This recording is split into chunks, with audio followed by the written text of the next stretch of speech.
Powered by Fantasyverse.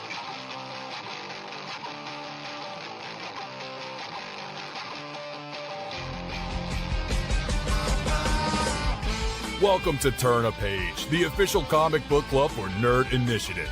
Each week, the NI Bullpen will be covering the world of comics, talking to creators, deep diving into some fantastic stories, and much more. Now let's hand it over to the team and turn a page. Welcome to a very special edition of Turn a Page, otherwise known as a variant edition of Turn a Page, where we spotlight comic creators doing things outside the normal realm of comics or a project that we think you, the comic audience, need to have in your collection. My name is Ken M. You know me as the host of the ODPH podcast. I'm also the editor-in-chief at nerdinitiative.com. Joining me virtually, it's in his contract. He has to do his own intro. Coming at you pre-recorded, but direct straight from the den of Zen. My name's Off the Cuff Tom. It is always a pleasure being Nerd Initiative's pop culture connoisseur, Ken, Connor, Jibola. Always a pleasure. Indeed. And this is a project that we are super excited to talk about because if you've been following Turn a Page, you know we've talked to the writer of this book before and teased a little bit about what's going on. And there was a little fan experience and doing a little peek behind the curtain about what we're talking about today. As I was discussing about interviews we're doing on the show with some of our loyal listeners, one in particular was like, hey, what are you talking about this week? And I said, well, we're talking to the creators about a book about Fela.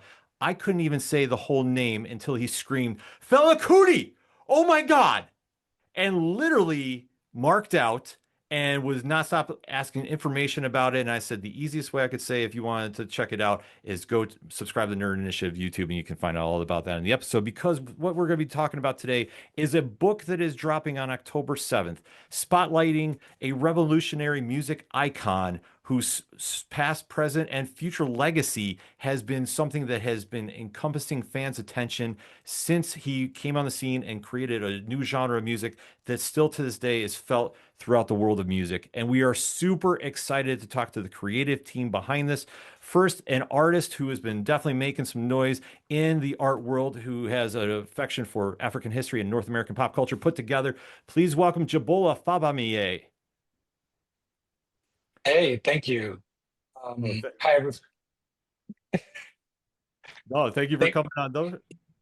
Yeah, I don't know. Thank you, everybody. Nice to meet you all. Really excited for this session today, and can't wait to talk to you guys.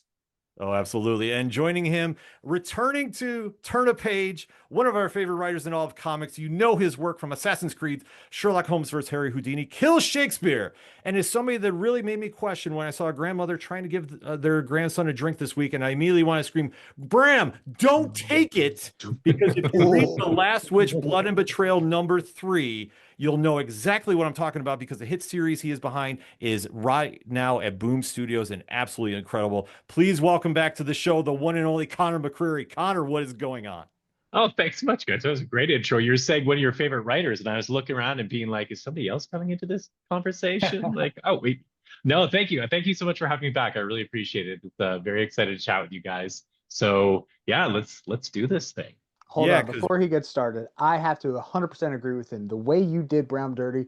Thank you. I just wait though. I've been putting out for people, we'll sidetrack for a second. The Last Witch is this all ages book I'm doing, and I have been teasing it, saying that this might be one of the darkest moments you'll see this year in an all ages comic until next month, until next issue. Oh, so that I'll just leave it at there. But yes, it's putting, my kids are mad at me.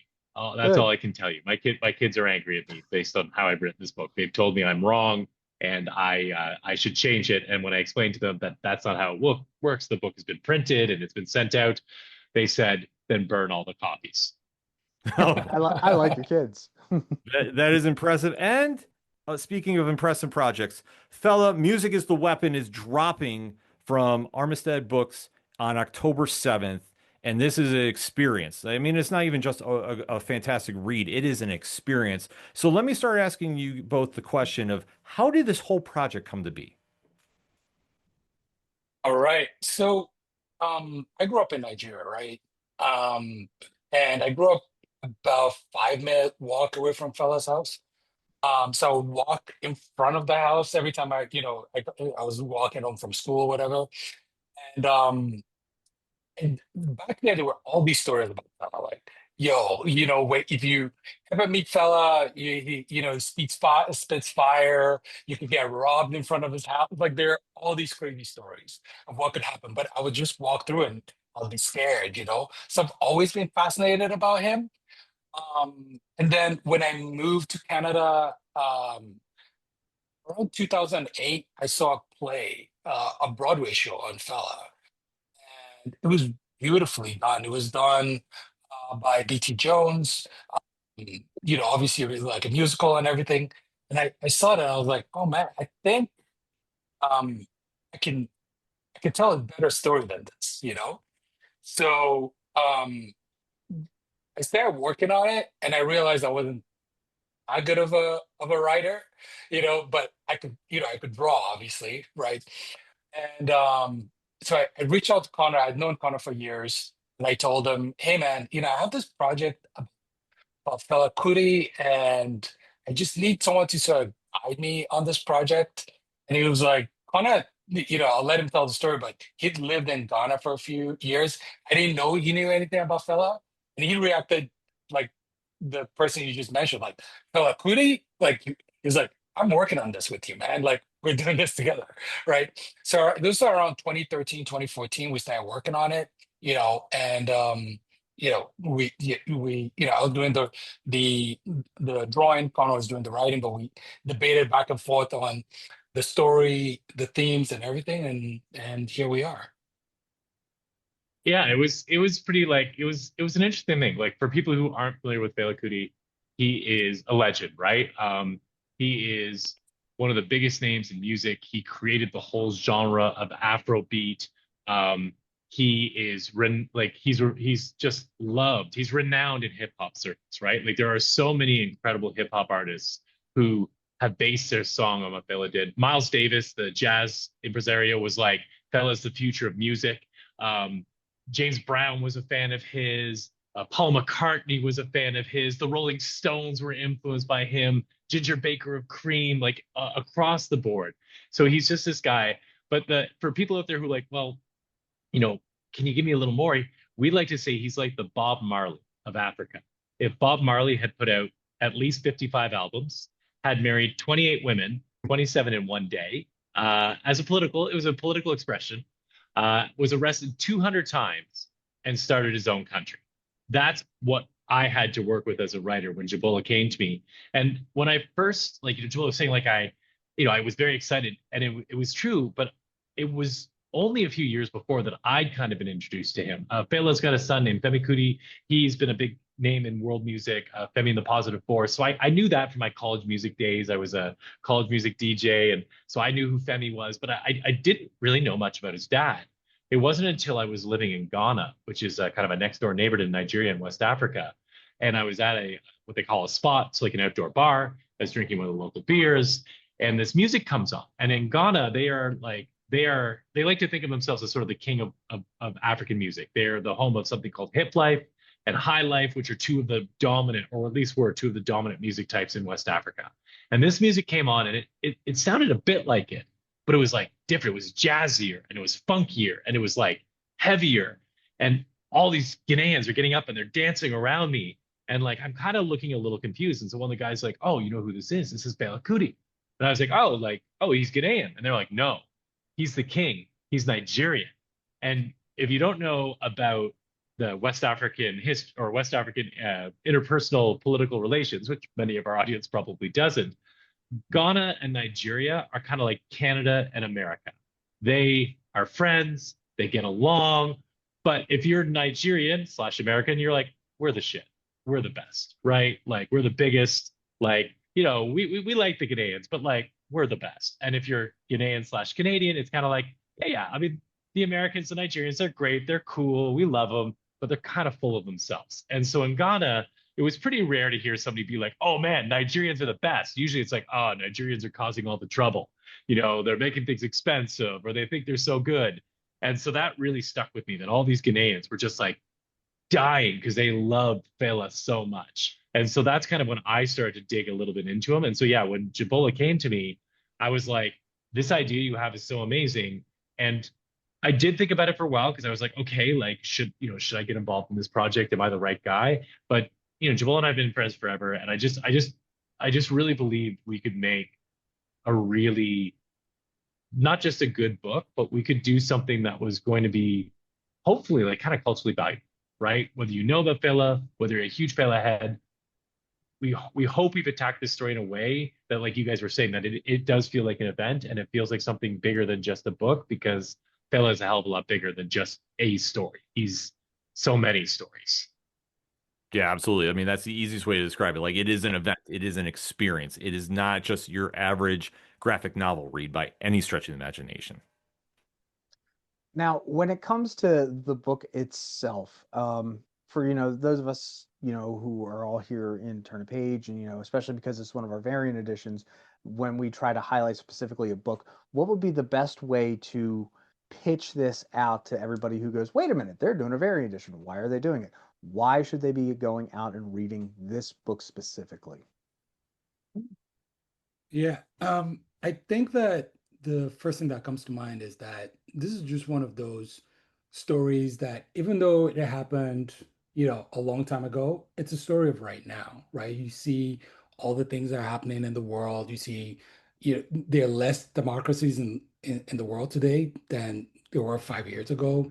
You see the rise of authoritarianism, and there's this parallel between what's happening now and what was happening in Nigeria way back in the 70s when Fela was coming up. And, there is back then Nigerians felt a culture of doomerism. Now we feel this culture of doomerism as well, and nihilism. And you had this guy come out from nowhere that's, calling the government zombies and, like really giving them a hard time. And he made them so shook that they sent 1,000 soldiers to the house, beat him up, broke him, tried, basically killed his mom, right? And did crazy things to his friends and family. And 30 days later, comes back in crutches on stage with a bandage and calls them zombies again, and taunts them and says, you can't stop me, right? Like, that's a really punk story, and we need more of stuff like that, more stories like that. And then the second thing is that most people don't know anything about Nigeria. Most people don't know anything about Africa, right? Like, Fela's quote is 99.9% of what you hear about Africa is wrong, right? And for us, what we're trying to do with this story is, yes, we're telling you about Fela, who's this rebel, who's this mischief, but we're using him as a vehicle to tell you something you've probably never heard much about, right? And maybe you've heard a little bit about Nigerian history and Nigerian politics, but yeah, maybe you haven't heard a lot about Nigerian mythology or Nigerian culture in a certain way. And we're also trying to make you laugh about it too. And we also wanted to show how we love in Nigeria, how friendships are, So this full range of humanity and this whole experience really mattered, right? And yeah, that's kind of like what we want people to experience. And lastly, Fela is just such a powerhouse, and I want a lot of people to a lot more people to know about him, and a lot of people to experience it.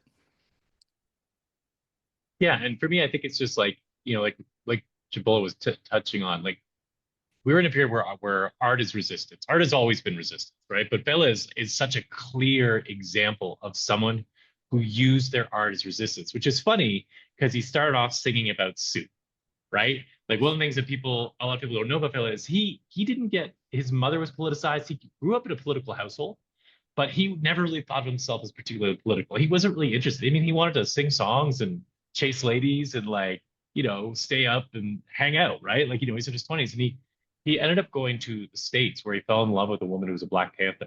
And she was the one who opened his door to people like, MLK, to, Stokely Carmichael, to Malcolm X, right? And changed his perspective.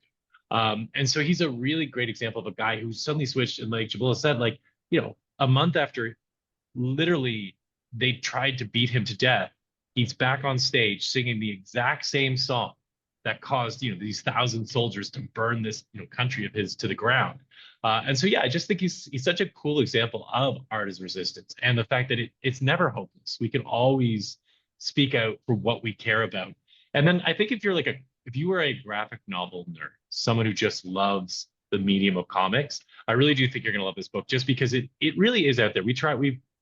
I can't say everything we try works, but we've definitely tried to make this the type of book that will make you fall in love with comics again, that really respects and shows how comic storytelling is unique, and how you can stretch a story in all sorts of beautiful, strange ways in comics that you can't do in any other medium. This is the kind of book that I think if you just love graphic novels, you're going to want to own, because you're going to be like, oh, this is trying to push graphic novels to the, it's trying to do everything a graphic novel can do.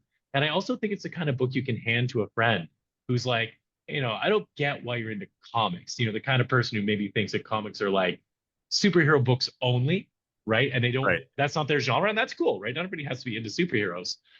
But this is the kind of book you can give to them and say, hey, this shows you that comics can do a lot of things you probably don't think. And then you can kind of reel them back into whatever your favorite story is. And maybe it is in the superhero genre, but it's that one where you're like, oh my God, it's like Red Sun or something like that, where you're like, oh, this is doing so much. And you can start them with something like Bella, and they'll be like, whoa, that was trippy. This will be the book that they're going to say, what else do you have? And then you can take that friend of yours, and all of a sudden they're going to be that person who, like, 3 times a year, you're like, you got to read this. And they'll be like, yeah, I'm going to read that. Because, like, I get it now. I get that this is a medium that is just, it can tell stories in a way that no other medium can. And so we tried to, we tried to do that as best we could. Okay, well, I'm sold. Yeah, I mean, honestly, like, this is actually a perfect segue to the question I was going to ask for Jibola, because right from the get-go, it's a visual experience, and especially dealing with the dream landscape of what's going on, and coming up with the images for this, portion of the story as it goes on. Where did you draw the most inspiration from? Because, like, for me, this is an opening statement that you're just like, whoa, this is not what I was expecting, but I'm locked in. Right. Oh, that's a phenomenal question. So the ideas for the dream sequence came from so many different places, right? One of the things I like to do with my art is I like to pack in all these different references in there that are hidden, and you would have to pay attention a couple of times to be able to find it. You know, I think the biggest thing I was trying to do with the dream sequence was to make it feel to make you feel like you're in this fantastic place, right? Again, like something you've never really experienced before, and for it to feel like for it to feel unexpected, right? And throughout the book, one of the things we did was the art sort of evolved throughout the book, and the dream sequence sort of evolved too, right? So we start you off with this in this beautiful, saturated world with pinks and blues and purples, right? And as the story goes on, it sort of gets darker and grayer, you know. So the yeah, so the thing I was just trying to do with that was to make it just feel introduce you to Yoruba mythology a little bit. I haven't seen it presented like that before, so I wanted to present it that way. And yeah, and I wanted it to feel magical and fantastical, you know. Yeah, I mean, that's honestly the way I took it when I first read it, because I was expecting, okay, with a biography type style, it was just going to go right into the story, and then let alone you're hit with this, and it's like, whoa, okay, wait, let me see what's going on, and it definitely has this mystique to it Right. that I really think adds another layer to the story, and like you touched upon, it does evolve as the story goes on and makes perfect sense to the areas it's touching upon. But right for that, for an opening statement, I just think that really jumps out at the reader, and you're instantly going, okay, this is not the normal standard comic story I'm used to. This is something entirely different. Yeah, 100%. I think the thing we're also trying to do, just like Connor mentioned earlier, was to introduce introduce new people to graphic novels as well, right? And to comics. So in my day job, I design apps, right? And a big part of when you're designing applications is the experience the user would go through, right? Like, oh, I want the user to feel this way. I want the user to experience these things. So I would place these buttons here or place these banners here so that the user takes these actions, right? So when I was designing the doing the art direction for the comic, um, it was curating that experience was a big part of it. For people who are into comics, they get it, but for people who are new into it, even just the art should carry you along and uh just just take you on this journey of something you've never really experienced before. And I'm glad that was the vibe you were sort of picking up as well. Yeah, instantly. Yeah. To jump on top of that, as you said, the art direction itself does evolve as the book goes on. And I gotta say, when we get down to the nittier grittier things, because I mean it is a biographical book, so people will understand there have things that didn't happen. I just have to applaud the fact of the dark tones with the big neons and everything that made such an impact, whether it was in the dream sequence or if he was inside his head or how he was perceiving things. It really was extremely impactful, especially because you saw the joy of music. My old music director, I played music for a long time when I was a kid, and he always talked about the color of music. You would hear horns as yellows and oranges and drums in heavy blues and purples. I really just need to applaud the fact of how well you guys did as far as compacting that into this gorgeous graphic novel. Oh, thanks, man.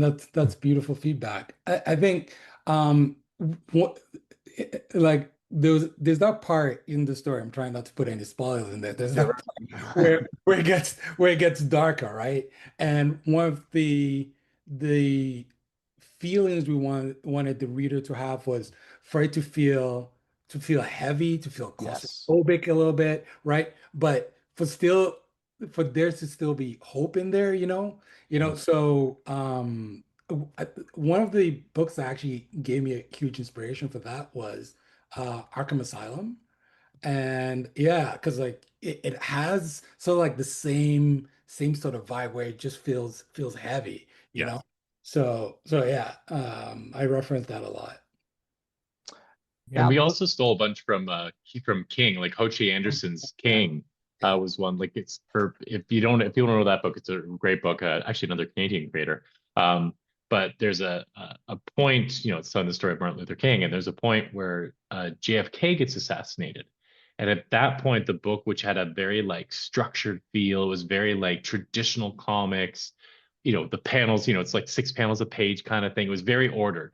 And then JFK dies, and everything starts to just change in art style. The art style itself changes. Panels start to bleed out. Like it gets weird. And Ho Chi Anderson was like, oh, like I wanted there to be this very clear visual metaphor for somebody to realize that when JFK gets assassinated, that is, in his opinion, was the beginning of the end for MLK, because even though JFK and Martin Luther King did not see eye to eye all the time, JFK did get what MLK was trying to do. And while he was not as radical as MLK was, he was not ready to maybe go as far as needed.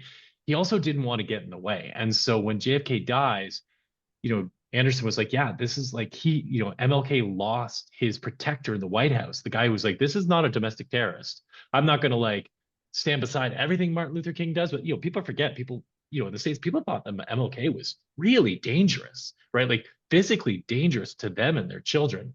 And, JFK was actually the guy who was kind of holding back some of that like hatred and anger in the government. And so again, without spoiling it, there is a similar moment in Fela's life where this big event happens. And after that, in Jibola and I's opinion, it is sort of, to say it's the beginning of the end is not right, because Fela went on for so long and created so much incredible music, but it shook him, it changed him, in our opinion. It was a fundamental moment that made him a different person. And so some of the joy, like when you read this book, Fela is funny, he is profane, he's a good time, right? Like he's he's yelling about important things, but he loves to laugh. He loves to have fun. And after that point in the book, you see some of that joy kind of gets stolen from him. And so it was really important for us, like, what if we tried to use a visual metaphor as well? And so yeah, we tried something similar. So definitely a tip of the hat to Hoshe Anderson's King as well.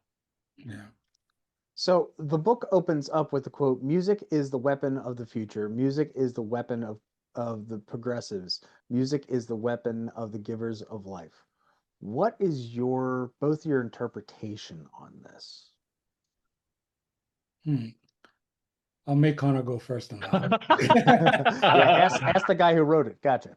Yeah, well, I mean, so those were Fela's words, right? So one of the things we did try to do in this book, there are a lot of times where Fela speaks in this book, and is where we could get pretty good sources of Fela having said something, we generally tried to use his words, right? And then, and then I tried to like we read tons and tons, and we were trying to, when I was writing, I was trying to ape like Fela's style. So there's some things in there, that I'm very proud of as a writer, where I'm like, oh, like I feel that feels really like his voice. Now that actually was that is 100% things he said. And I mean, what Fela was talking about there was just the idea of, I'm going to get this quote a little wrong, but he talked about the idea that like musicians and artists, like they create things. And the people he was dealing with in Nigeria, these type of politicians, this military, and maybe the military in general, are about destroying things, right? And so for him, this idea that music is a weapon is because music does something that these people couldn't imagine. It is taking something that doesn't exist, and it is making it whole and true and real. And I can't think of many examples of a music, whether I like the genre or not, where I'm like, oh, that is somehow like not improving the world, right? Whether I get it or not. Like for me, the big one I remember when I was young, I remember when Slipknot came out. I was not a industrial heavy guy at all, right? And I was kind of like, what is this, right? Like, ugh. And I remember reading an article about all these kids who Slipknot like touched, like kids who this music meant so much to them. And I remember how the band would interact with their fans reading this about it. And I just knew about these guys in the fright mask. I was like, is this just like off-brand corn? I don't know. What am I supposed to like think of here? And reading that made me go like, oh my goodness. Like, of course, these guys, this is something that is about their heart, and it is hitting other people, and it is creating this community. And I don't have to be part of this community to see that it is beautiful. And it just made me realize that really, like, almost all music is created with beauty in mind, even if it's going through sadness and misery. At the end of the day, the person who created it, the team that created it, is trying to create beauty, even if they're getting to beauty by going through the worst of what they have ever experienced, because they know other people will be like, this is what I'm experiencing.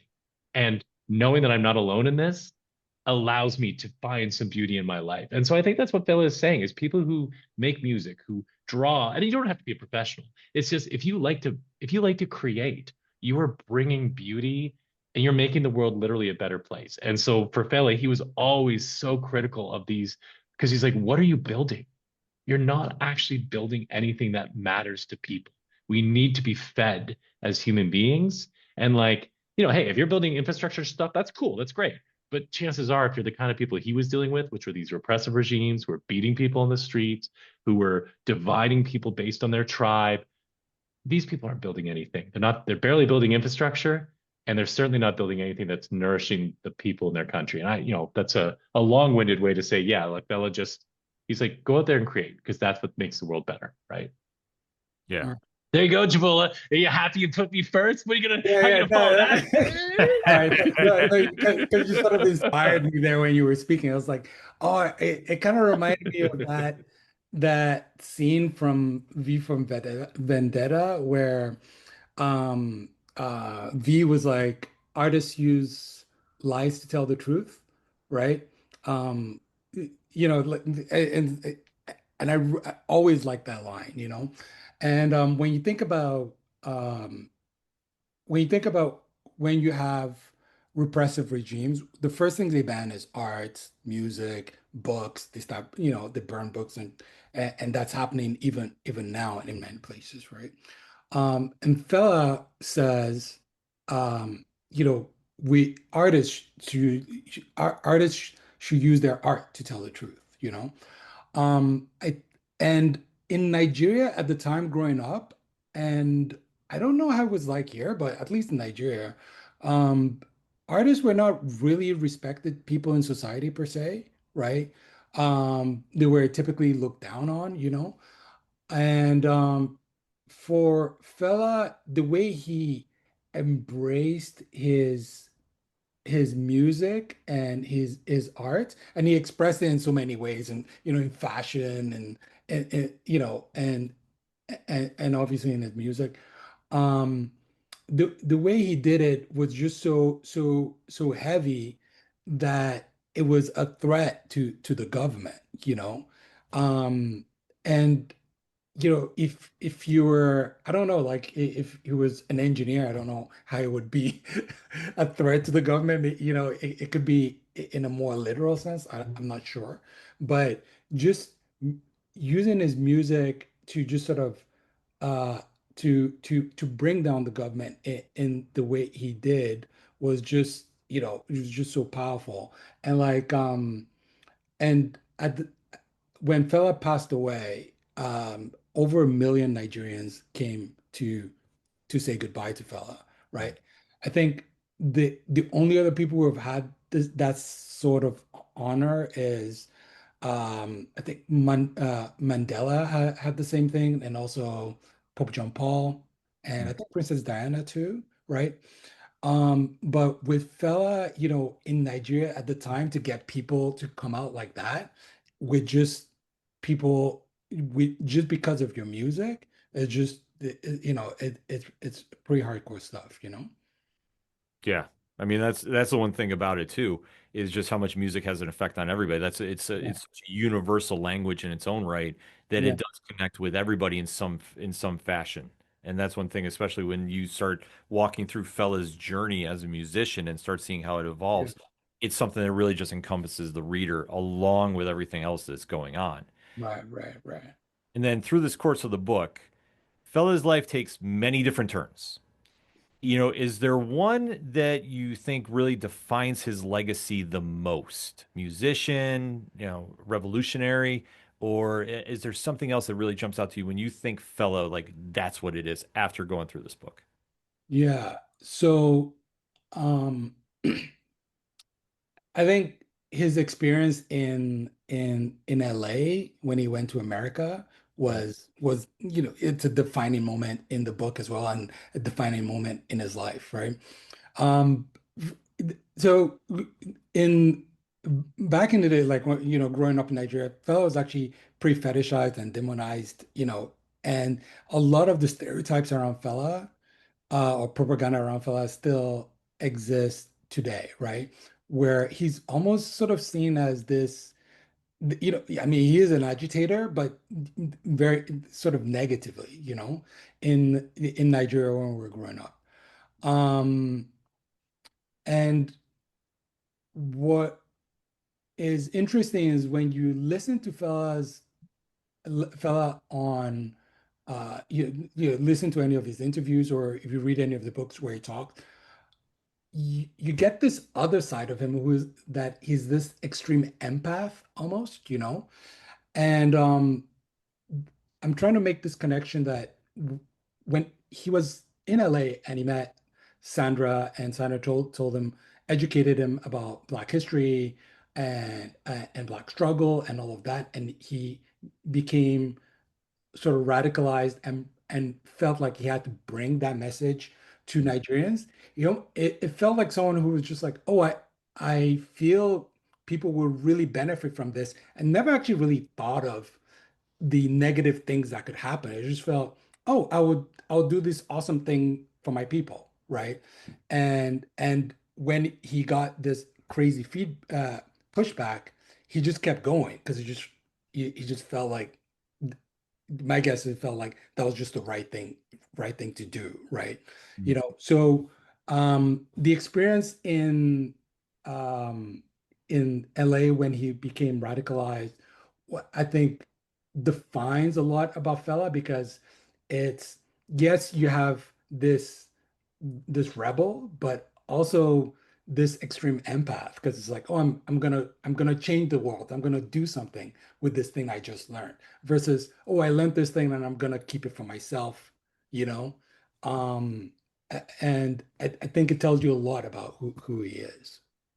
And he also like didn't try to commodify it, which is like Yeah. nowadays it's like such a straight, like everything has got to be like monetized, commodified, right? Like, but he was like, you never got the sense like, Bill, he had some fur coats, he bought some cars, but like he also was incredibly generous with his money, right? Like he really was one of those people who like he couldn't keep money in his hands. It was always being spent, but it was often being spent on just whoever was around it. There's a part in the book that I really love where so Fela needed to find a place to play, right? He was very controversial. People were starting to be like, we don't want you to play in our club because of what you're saying and what you're singing. And so Fela's like, I need to, and he was also like giving such a big chunk of what he was making at the door to the people who ran it. And so he was like, he was actually kind of indignant because again, he'd just come from this sort of Black Power idea of like, hey, like, Black Americans need to help other Black Americans. We have to lift each other up, right? As we kind of came home to Nigeria, it was like, yeah, like as a country, we got to lift each other up. And like, wealthier Nigerians were like, shut up. Like, no, like, what are you talking about? I'm not giving, like, what do you mean? Like, why would I help you? Because we're both Nigerian. And he's like, yeah. And so he ended up building his own, his Calcutta, which was his commune.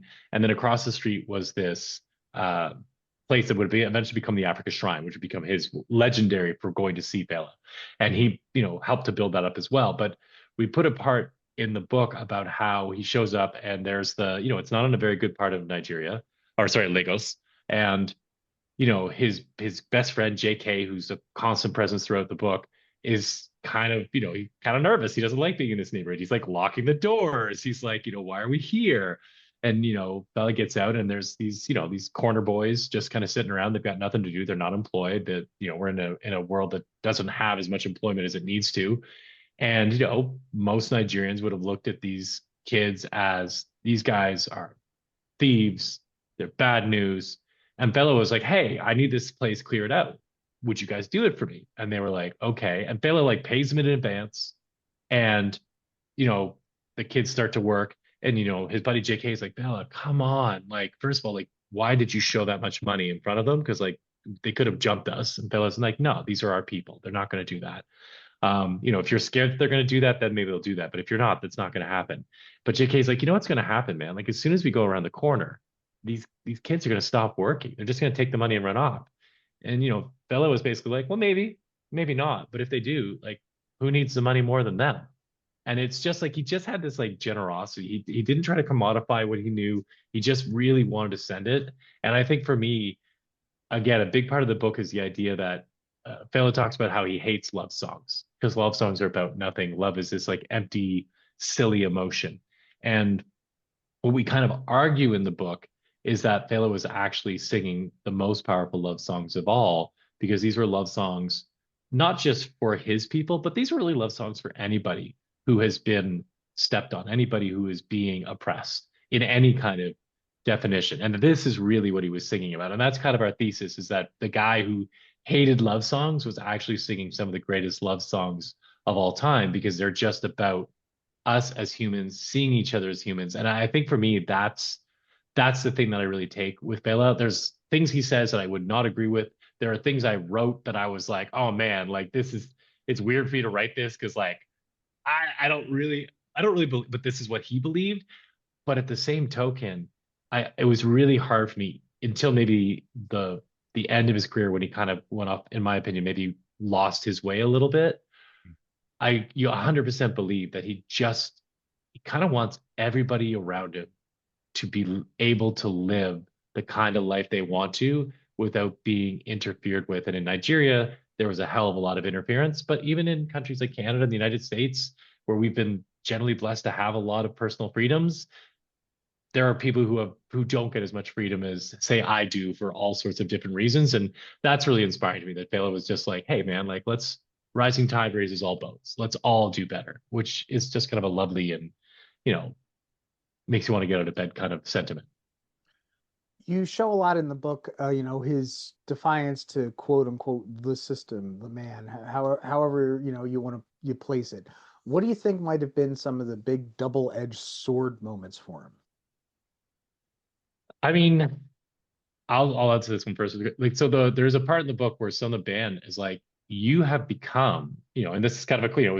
It's like, oh, perfect. This is perfect storytelling because Fela did in some ways become what he hated, right? He was an authoritarian himself, right? Mhm. He talks about how like you can't do music halfway. You have to do it right. And so he was exacting, right? He would have people play songs over and over. And if you fucked up, like especially because he would hold these big open rehearsals so everybody could see them like develop a song, which is something he was passionate. He wanted people to be able to see the creative process. But if you screwed up, he would be in your face. He would embarrass you. He would be furious. His band didn't get paid that great, especially later on, because he was kind of he had these bigger dreams for what he wanted to become, sort of as a political figure in some ways. Um, he could be he was very ahead of his time in a lot of ways, but in some ways he was very of his time in terms of in some ways he was very progressive about women's rights. In some ways he was of his time, which by today's standards is quite regressive. The same thing with like say the LGBTQ plus like community. Like that is not a place where you'd be like, oh yeah, man, Fela was like he was on the cutting edge of society there. Like he wasn't, and so he could at his worst be exactly what he was fighting. These autocratic, do what I say. There is one way to do it. The good thing about him is generally he was fueled by this idea of love and freedom. So his worst moments are not that bad. And he could you like there are evidence sometimes, especially earlier in his life, where if somebody was like, hey man, I think you've got it wrong, he could take a step back and be like, oh shit, maybe I do have that wrong, which I really respect about him. But I think that's the double-edged sword is you rise up to a certain level so you actually have the power to fight whatever it is you're fighting, and power corrupts, right? And so I think there was some element of that in Fela's story and in his life. I think like even that part was just that part was innate. Like I think he was always an authoritarian, right? Like when you read his story from Reddit, uh, like any story that I've read about Fella and people who I've met that knew him were like, oh, he was just a pain in the ass kind of guy, right? Like, but but also very loving and all of that, but just tough, right? I think one of the scenes that I struggled with was the scene where he like he smacked this girl, you know. Oh, he slapped her. He slapped her. Totally slapped. Totally slapped. I was trying to downplay it, but so yeah, this whole thing happened. He slapped this girl and then slapped this dude, right? And I was like, I don't know if I'm comfortable with even drawing this. I can't. And I was like, yeah, but that was just how things were back then too. You just have to keep it real. Like you're not going to you're not you're not going to whitewash it. Just keep it raw and real so people you know feel what it was like. And I think one of the things we're trying to do there as well was for you um to to experience have this experience of dealing with someone who's totally imperfect, right? You have this hero that you're walking through and you're rooting for throughout the story, and then they do something you're like, ooh, I don't know if I'd like that, but okay. And then it keeps building, and then at some point, even you lose them. You're like, or they lose you, and you're like, I don't know if I can follow you where you're going, but then we bring you back as well. There's this thing that I read about some time ago where it's that's one of the experiences we're trying to curate in the book. Um, whenever whenever you're reading a book, um, and one of the things graphic novels do really well is the fact that you're in a way you're also going on a journey with this character, right? And um, for us, we created a character that almost mimics what your experience is in in the book. So the character would be you would be the character would be JK, for instance, right? And JK follows Fela throughout the book, and even at some point, you're like, oh man, like this relationship is getting strained and it's getting toxic, and uh you get this contradiction that we were really trying to play with. Yeah. I mean, I think that's just something that really kind of jumps out too, because like I say, he is just such a complex character. And even his relationships and how you touch upon him with his friends that are really ones that are not exactly, easygoing, if you will. And then especially one that really stood out to me was Sandra and Mm. how complex their relationship was. When you're bringing her story to life, what do you think was the biggest challenges about connecting her with Fela to the audience? I mean, so I think Sandra actually probably created a lot more opportunities and challenges, really. Like, because one of the things, we were talking about is like, yeah, there are parts of Fela's life where you're like, so he has this song called Lady, which is, depending how you look at it, a pretty misogynistic song, right? There's not really any way to look at it without seeing some level of patriarchy and misogyny in there, right? Like, it is literally a song about women that want to eat before men are not real ladies. They are these whitewashed Westerners who don't know their culture and they don't appreciate their culture. He has another song called Mattress, which basically is like women are there for me to lie down on and to have sex with. That is what they are for. And so Sandra was really great for us because not only does she create this connection to the United States, which obviously at the end of the day, this book is going to be sold in the United States and in Canada, and England. So we wanted to have a way that if you didn't know much about Nigeria or Fela Kuti, you could still feel that this was sort of about your history as well, right? So that was great. She could connect us there. She was the person who made Fela into a political figure in a different way, but she really gave me, and some of this is pulled exactly from their life, and some of this is our scenes we imagined. Was she gave us an opportunity to critique Fela through the eyes of today's lens, so that in the time when Fela sung "Lady," there weren't a lot of Nigerians who were like, "Whoa, Fela, we want to ask you, but we got some questions about your patriarchal viewpoint here, right?" Like this was not a conversation that was happening at that point in time. So Sandra gave us a chance for her to be like, "So what the fuck? Like, what's this?" And it gave Fela a chance to defend himself. And, honestly, one of my favorite scenes of the book is he goes and defends himself. And Sandra is like, all your arguments are stupid, basically. Yeah. He's like, I love women. Like, I love my mom. And she's like, yeah, every misogynistic asshole's got a great mother. That doesn't make you special, right? But then later you see Sandra is talking to Fela's mother, FRK, Funmilayo, who was a titan of of Nigerian politics. She was actually in the room when Nigeria negotiated their independence from England. She was the first African woman to meet Chairman Mao. She was a confidant of Kwame Nkrumah, who is the father of the Pan-Africanism, right? This idea that Africa as a continent should be coming together. So she was incredibly well accomplished. And so we got to have this great scene where she's like, I know this song drives you nuts, and I know Fela can be a pain in the ass, but he's also talking about class here. And so she goes and talks about what this song was partially about, was this idea that there were women who like worked in the market, like blue collar women who got taxed and had to like scrape and claw and were being oppressed. And the ladies that Fela was partially talking about were these women who had the means and the ability to go to England, to leave Nigeria, to live this very wealthy lifestyle, and who, when his mother was fighting to get women the vote, because they did not have the vote, she was one of the women who brought the vote to women in Nigeria. These wealthy women were like, ooh, I don't want to support this. I don't know if my husband would support this. I don't know if it's right for women to vote.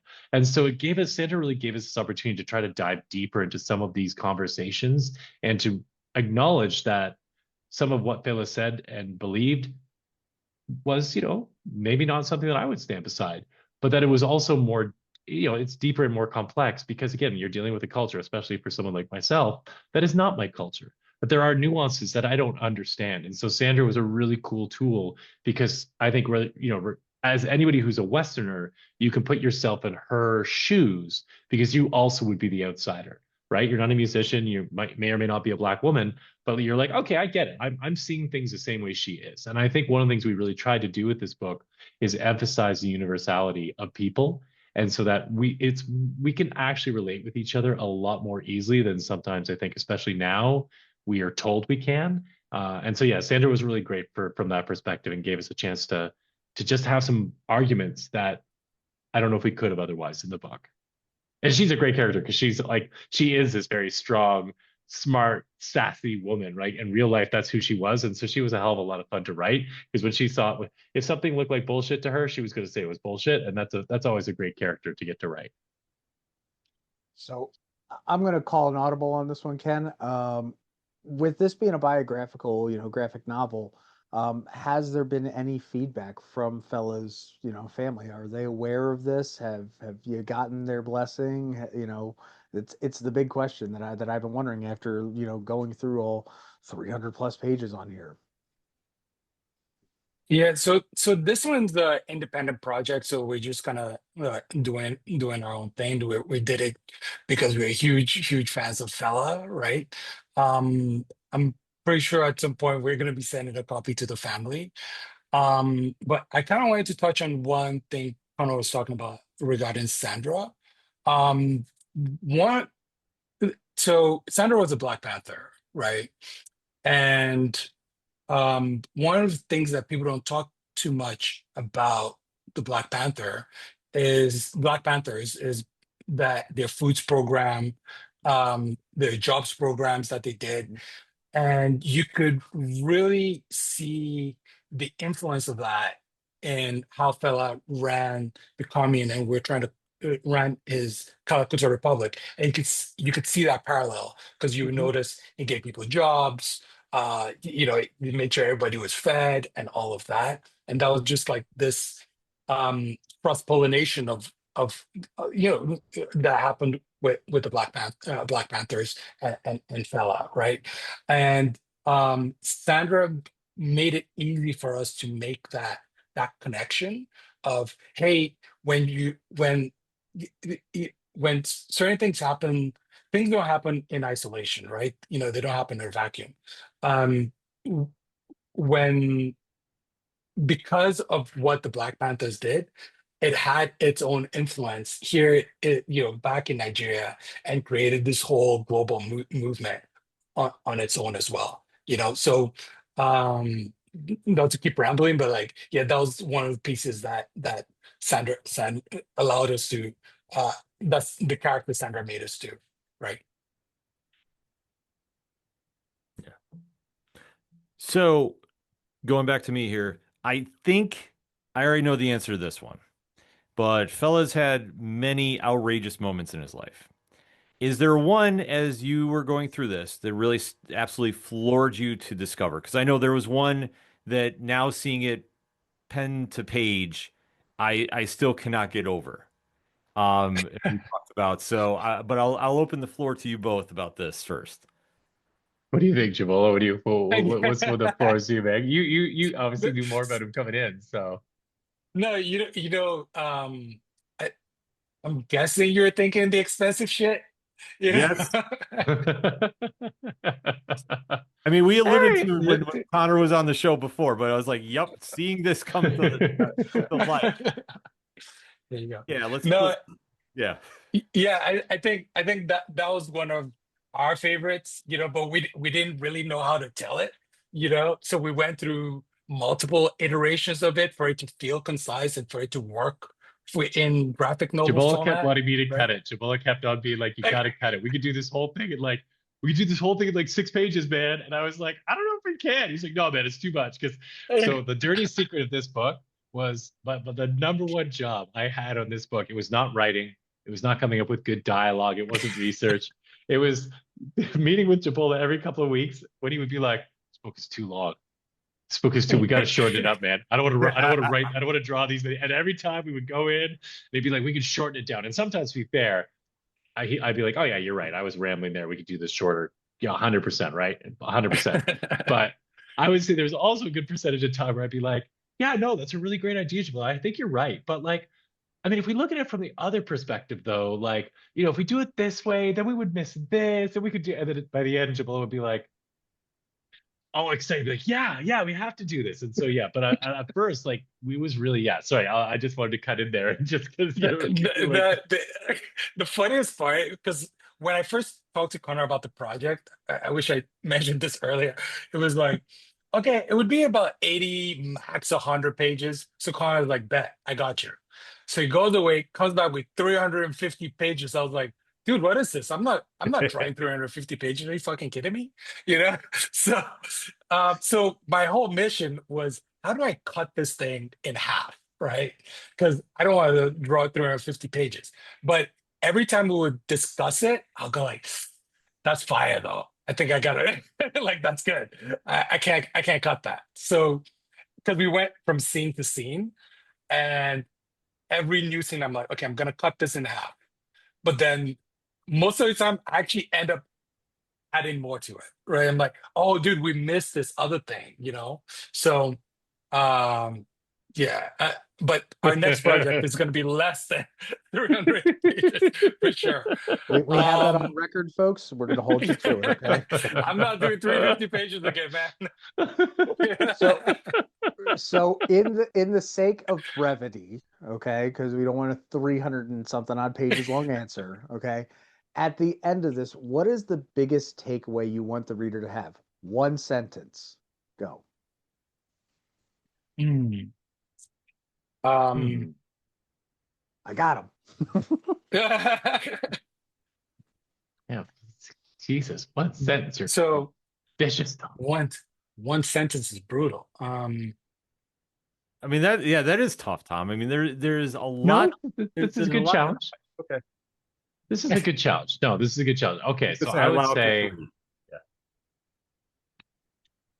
I mean, I think, yeah, if I was going to say one thing I want people to take away, I really do think that Fela's life and this book is meant to be a celebration of just the flawed nature of us, right? Like even we spend some time with our villain. Like we do try to humanize everybody in this story. There are very few villains, like true villains. There are some. There are very few true villains in life. And our heroes are always flawed, and that's okay. And having a little more grace and understanding is so key to living a good life. And yeah, if you really run into a real asshole, in the immortal words of Fela Kuti, like, fuck him. But really, mostly, it's like we could all stand to be a little kinder. And despite the fact that Fela fought tooth and nail, despite the fact that he drove people up the wall and made big mistakes himself, I really do think he loved people. I think if he was going to walk into the room, he was someone who was going to fall in love with the people in the room. It's just the way he moved through life, and that to me is beautiful. More than one sentence. Maybe it's a lot of commas and semicolons, but that was one thought, a sentence, man. It's like the end of Billy Madison. At no point of that entire rambling answer did you make anything resembling a point. You received no points. I think God have mercy on your soul. I would say my attempt at one sentence, that it's an invitation for people to learn more about Nigeria, to learn more about Africa, and to learn with an open mind, and not just to see the struggle, but the whole story.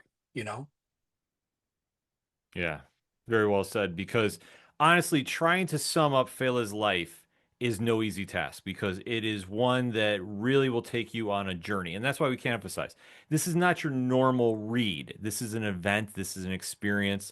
This is one that you definitely want to throw on some of his music for. In fact, I'll even kind of piggyback into a final question for you both. If there is one song that our listening audience, whether they're watching on YouTube or on podcast form, should go download while they're reading this book from Fela, what song is that and why? Okay, I will do the basic dude answer on this one, and Jibola can do the deep cut. I will say Zombie. It is probably the song that he is best known for. It is really, I would say it's one of his most accessible songs. My kids love it. When I was doing this book, I would put on this music, and so my kids will come up like, Alexa, play Zombie, right? And sometimes we get the Cranberries, but that's okay too, because that song's fire too. But yeah, I would say put on Zombie. It is a great encapsulation of just what makes his music so fantastic. Yeah, I thought you were gonna say Watano Get Enemy, because that's also a very I also easy love that one. accessible one. Yeah, so that's a good one. A deep cut one will be Look and Laugh, right? Look and Laugh is kind of almost like a spiritual song, very meditative. It's long, it's 30 minutes long, but it just takes you in, and these horns, like, it's so mesmerizing. I think if you if I think the second half of this book, just pop in, Look and Laugh, and just enjoy it. Yeah. There's going to be a lot, I think, fans are going to really dig into this. And especially if you're not familiar with the world of Fela Kuti, this is a perfect gateway into his life. You're going to see many different aspects of an artist that really went outside of the normal musician's life and really became an icon for a lot of people, and a voice of hope too, especially with how he progressed through his life. Fela Music as a Weapon is coming out on October 7th. We have the links to that in this podcast episode and on YouTube, so you want to make sure you go buy it. Jibola and Conor, we can't thank you enough for coming on the show. We wish much success for this, and definitely look forward to talking to you guys down the road.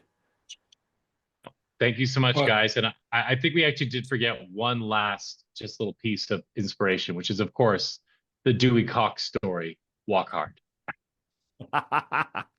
That's true. Legendary. But thank you guys for having us. Really appreciate the questions. Those are great questions. And hope to do this again sometime. Absolutely. Yeah, we definitely have to do this again too, and catch up after the book comes out, which everybody that can't stress enough, October 7th, circle the date, get to your bookstores, make sure you have copies lined up and ready to go for you, because this is an experience you don't want to miss. So on behalf of Tom and myself, we want to say thank you for checking out a variant edition of Turn a Page, but we'll end it like we always do at the show. When you're at the bookstores and you have a great book in your hand, such as Fela, Music as a Weapon, and you see somebody struggling to find something, hand them a copy. Tell them to turn a page. We'll see you next time. I'm out. This program is powered by Fantasyverse, where manga, comics, and more collide. Check their website out, because it's not a dream.